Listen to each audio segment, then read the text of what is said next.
Okay.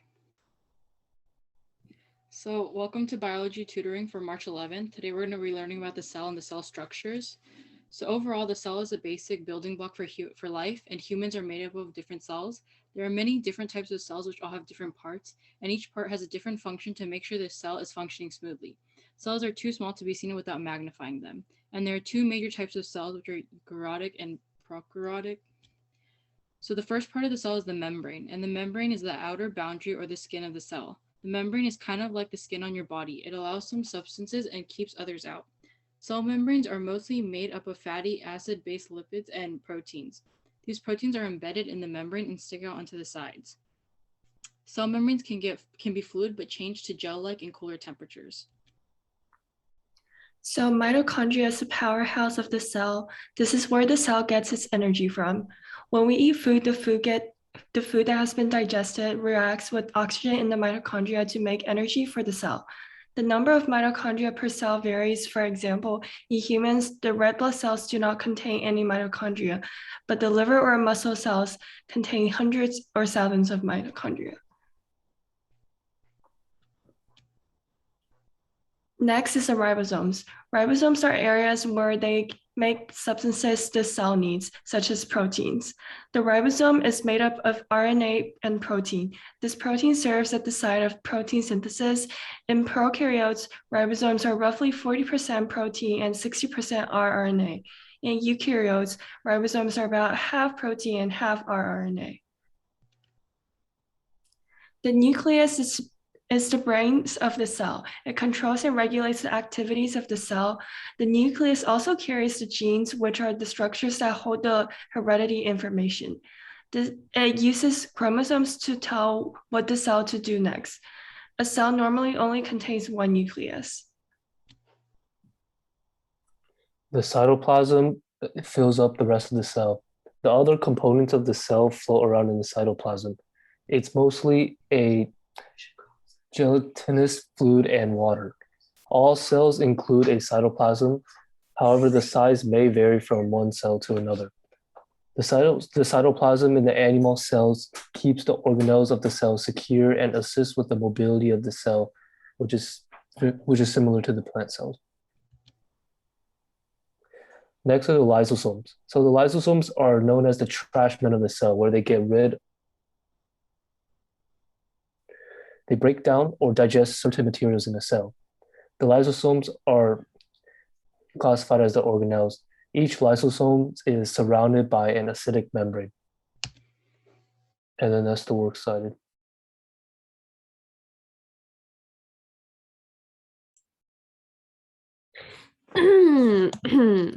Well, hello there. My name is Naomi, and this week we're opening back up our computer science class. You may know me from Team Physics, and since I'm also now a part of Team Computer Science, for the time being, I'll be alternating, which means switching back and forth between teaching physics and computer science every time that I'm here to teach. Now then, welcome to Computer Science Week 1. So today's agenda, we're going to be, well, it's actually going to be a pretty brief and not very long discussion. We're going to just go over my plans for what we're going to be doing in this class for the future weeks to come. What is computer science? I'm going to show you guys a website that I use right now as well, because I'm also a student learning computer science, but I thought I'd also teach you guys what I know as well. It's a program called Replit. It's a site that I think should be available on your site as well.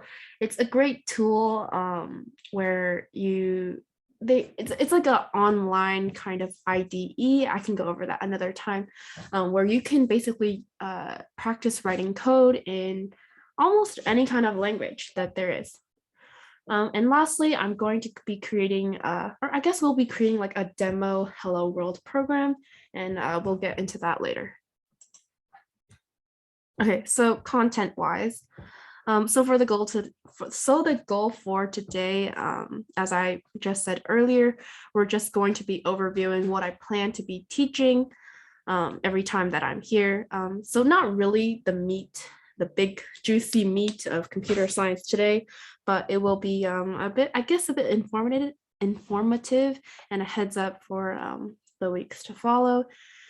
So some course objectives that I want to leave with you guys is that this course is intended to, I guess, teach the basics, aka the fundamentals about Java, and of course English, because that's what this whole program is about, and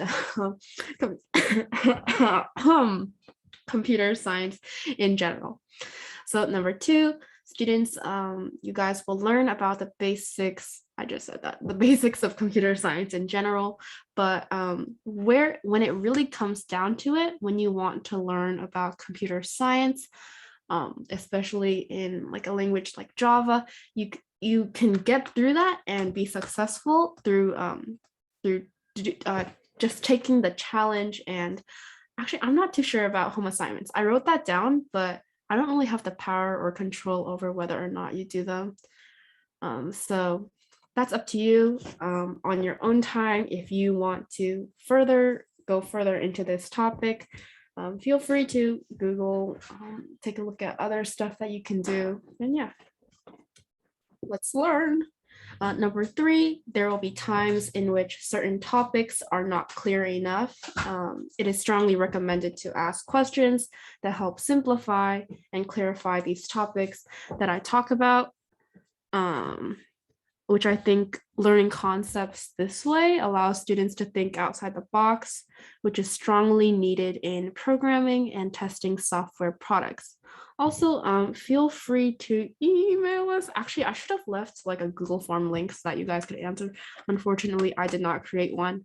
But I think you guys have our email, right? Or like someone from our side. Like that's how you guys talk to each other, right? So in later lessons, I guess I can create a Google form, or you guys can email us and I can check up on if you guys have any questions and answer them in future lessons. Yeah. So that's it for our, I guess, course objectives. Some lifelong learning goals I also want to teach you guys is like problem solving, whiteboard or paper coding, decision making, and confidence. Basically, you can read this slide. It's a lot of work to read, but yeah, we'll basically learn how to approach problems in several ways, not just one, so that because like there's always a lot of solutions to a problem, and we want usually the best and simplest way to get there. Whiteboard and paper coding is basically another way to practice coding. It's like on paper, it's like we also call it pseudocode. That basically just helps you organize your thoughts about how you want to write your code and think about how to execute a program, which we will totally get into another time. It doesn't have to be right now, but yeah. Decision making is not always intuitive, which means that it doesn't always come up to us like the moment we're like, oh, I know the solution to that problem, or oh, I know how to get that car out of the hole in the ground. Like there's not always going to be a time that we know how to solve a problem, or there could be several solutions to solve a problem. And I think over this time we will learn how to choose wisely when it comes to deciding for a particular event. And lastly, confidence. High quality work can be achieved when there is self-confidence. And I believe that all of you guys, if you're interested and you're watching this, you guys can do this. You're amazing kids. And yeah, I hope to have fun with you guys over the next couple of weeks. So next is just a basic slide. What is computer science? Computer science is the study of computers and computational systems. Computational systems are, the definition for that is like systems, I guess, or technology that are capable of solving a problem that includes calculations through math or logical reasoning and are able to give us or produce the result as an output. Computer science also deals mostly with software and software systems. Software is a collection of instructions that we tell the computers, and they in turn execute or carry out into effect specific tasks. So there are multiple different languages for which computer science can be applied to, such as Java, Python, C++, C, HTML, and beyond. Personally, I think Java is one of the best languages to start with, which is why I chose it for this course. It's one of the oldest languages used today, and I think there is a good reason for it. Not only is it well structured and readable, even when we have to write a lot of code, it's also used across a variety of platforms, such as, I don't know, Android apps, server backends, desktop applications, like the device you're using right now. It could be an iPhone or a MacBook or a computer. Yeah, so there's like, you can use Java virtually almost anywhere. So it's pretty nice to have that ability. And lastly, there is also a large variety of libraries and frameworks for adding functionality to your code. This basically means that there are a lot of people out there who have made like tons of code before you, such as like, I don't know, a code for creating a triangle, right? Or creating a square or some shape, right? So there's somebody who has already done this code out there somewhere, and all you need to know is how to use these methods that they have created in your own code. And lastly, computer science is abstract and not concrete. And this is because it involves quite some math, mostly in the higher levels. We aren't really going to get into it right now. But yeah, in higher levels, computer science is about creating models that represent the real world, but they are in the end not real. But yeah, models. So that's basically the end of what I've prepared in the slide deck. I have a question, Catherine. How long have I spent? Should I keep going? Yeah, you can do one demo for Hello World, and I think that should be enough. I might take a longer time, like 5 minutes. Yeah, that's good. Okay. Okay. Let me get out of here. Okay, so I said earlier that I wanted to introduce a website called Replit. You can search it up on Replit like this. You can sign up for free.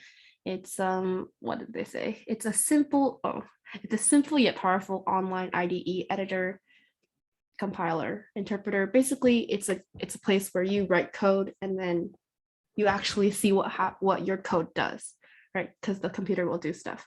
So you can sign up right here, and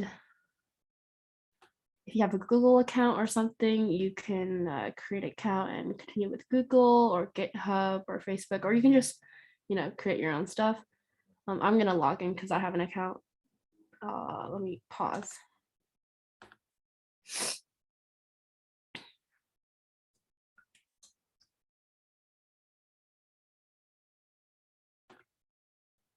Let me log in real quick.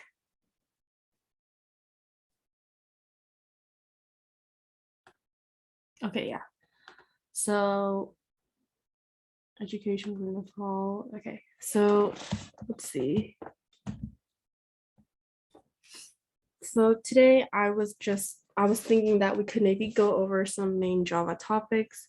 Like, for example, when you create a new file on CodeH, or this is not CodeHS, this is Replit, on this website, we can just create a new REPL. When they say template, it means like what computer language. So in our case, we are using Java, and we can do like week 1, right?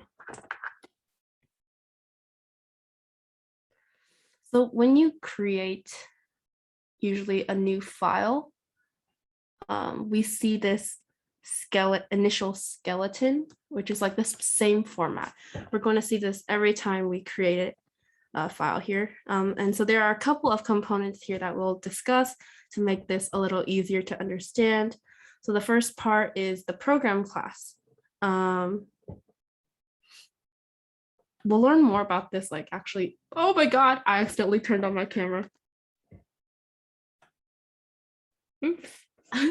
I apologize to everyone's eyes. Let me hide this. Okay. Yeah, so we'll learn more about this in unit 2, but for now, all you need to know is that most of the code in the file has to be in the program's class. I mean, technically speaking, this is just a main file. So we wrap everything in the class program by enclosing it all in a bracket of curly brackets, which are these right here, curly brackets. Personally, for aesthetic purposes, I like to enter so that I can see them clearly. This makes the code easier to read and also debug later down when we have more code. And another important thing to note is that the name of the class, this is the name of the class right now, it's automatically generated as main. This will happen every time we create a new class in Replit, is that the name of the class must match the name of the Java file. And this here is the name of the Java file. We can rename it to be like cipher. So it'll change here. Or person, I don't know. So what was I saying? Oh yeah, the important thing to note is that the name of the class must match the name of the Java file. If the name of the class main does not match the name of the file right here, it will cause an error and the program will not run. For example, watch this. Java C person.java. It'll give me an error, I think. Yeah. Wait, what? Hold up. Yeah. See, the name of the file is main, so you can't. I don't know what happened here. What that wasn't supposed to happen. So basically, yeah, this has to match with this name right here. The second component that's vital to this skeleton that is here is the main method, and currently this is our main method. It's enclosed in a pair of curly brackets. We call this the main method and we call this the body. The main method is the point from which most Java programs start their execution.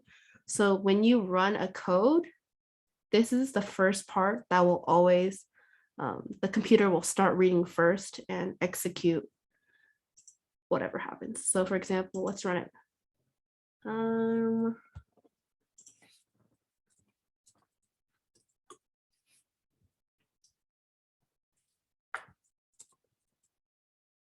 So yeah, we see this. I mean, technically speaking, I don't have any other code, but this is where we will first see our code to work its way through. If the main method is not included in the class, the system will throw an error.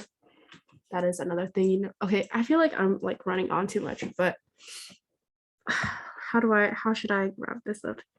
One thing we can include in the main method is a print statement, which is right here. It's automatic for us in REPL, but in like other programs, they might not always have this ready for us. So this is called a print statement. Print statements are used to print like calculations, messages, alerts, and other kinds of output for the console for users to see. And the print out the system class method, this is a method called println, is broken up into two components. First is the class method, which is here. This indicates to Java how the method should be output into the console program. And second is the system print method input. Oh wait, I should have highlighted this earlier. This is the input. This contains the content that will be displayed in the console, which will show up right here, that we see right here. The content that is to be displayed should be, so yeah, when we want to write something down, when we want to print something out onto the console, we write messages by creating string literals. A string literal is a sequence of characters like what we see on the keyboard, enclosed in double quotations. So when, I guess in REPL, when you put down one quotation, it automatically gives you the other one. So we can say like, blah, blah, I don't know. So when we see the print, no, not the print. When we see the system classmate method print ln in the main method and run the code, we can see that the code displays on our console, right? So now on the console, if I run it again, it'll say hello world and then blah boo under it. Yeah, it's cool, right? So another thing another important thing to note is that all of these calls to print ln must include a semicolon at the end. I unconsciously did that. I didn't even remember that I wrote that now that I think about it. If there is no semicolon, which is this at the end, the program will throw an error. Oh my. There is quite the discussion behind me, but we do not need to pay attention to them. This semicolon is needed on individual lines of code, but isn't needed at the end of the main method, like, I don't know, here. When using the system class, there are two different ways that we can print output, such as print ln, which is what we used here, or we can use print, just print. I'll show you what happens.